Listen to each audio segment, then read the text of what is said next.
Everyone saw it, but no one did anything. It was Monday morning. The air in the hallways of Jefferson High smelled of pencil shavings, cafeteria waffles, and adolescent anxiety. Kids moved in waves, chatting, laughing, shoving lockers shut. But in the middle of it all, walking like a ghost through noise and chaos, was Maya Lin, the new girl. Thin, small, quiet. She had just transferred from a school across the state. No one knew why. She barely spoke. She sat in the back of every class.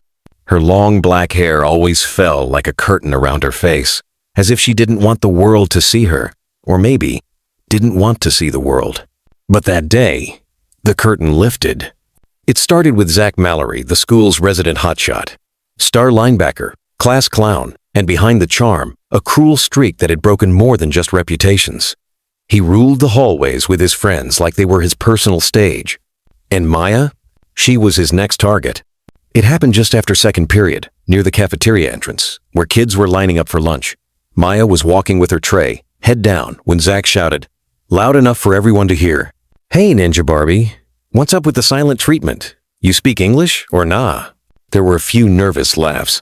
Maya froze, her back stiff. She didn't respond. Wrong move. Zach swaggered up behind her and yanked her hair hard. The sound of gasps spread through the hallway like wildfire. Trays dropped, heads turned. Maya stumbled back, pain flashing across her face, but she didn't cry out. She simply turned around. And that's when everything changed. Her eyes, once downcast and shy, locked onto Zach with a stare so cold, so focused, it made him flinch. He laughed awkwardly and grabbed her hair again, as if doubling down for the audience. "What? You gonna karate me or something?" That's when she moved. No warning, no hesitation. In a blink, Maya grabbed Zach's wrist, twisted it behind his back with lightning speed, and dropped him to the floor like a sack of bricks. His scream ripped through the hallway. She didn't stop there. Her grip tightened. Her foot pinned his chest. Then, snap. It was the sickening sound of bone cracking. The hallway fell into stunned silence. Zach howled in pain. Teachers rushed in seconds later, pushing through the circle of shocked students. Maya let go before they even reached her, standing perfectly still as Zach clutched his arm on the ground, whimpering. The office was chaos. Zach's parents were called. So were Maya's. But while most expected the school to expel her immediately, the truth came out. Maya wasn't just a new girl. She was a national jiu-jitsu champion, trained since the age of 5. Her father had been a defense instructor in the army. Maya had lived on bases, in foreign countries, in cities that didn't speak her language. But nothing scared her more than high school bullies until that day. What the school didn't know was that Maya had been bullied for months at her last school. Threats, isolation, hair pulling. The last time it happened, she didn't fight back. She just transferred. But this time, something inside her snapped. She was tired of hiding. Tired of being quiet.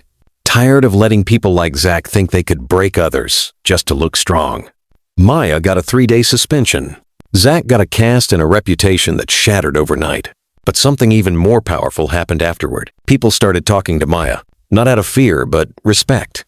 A girl named Jasmine from chemistry class walked up to her in the hallway, tray in hand, and said, "Hey, you want to sit with us?"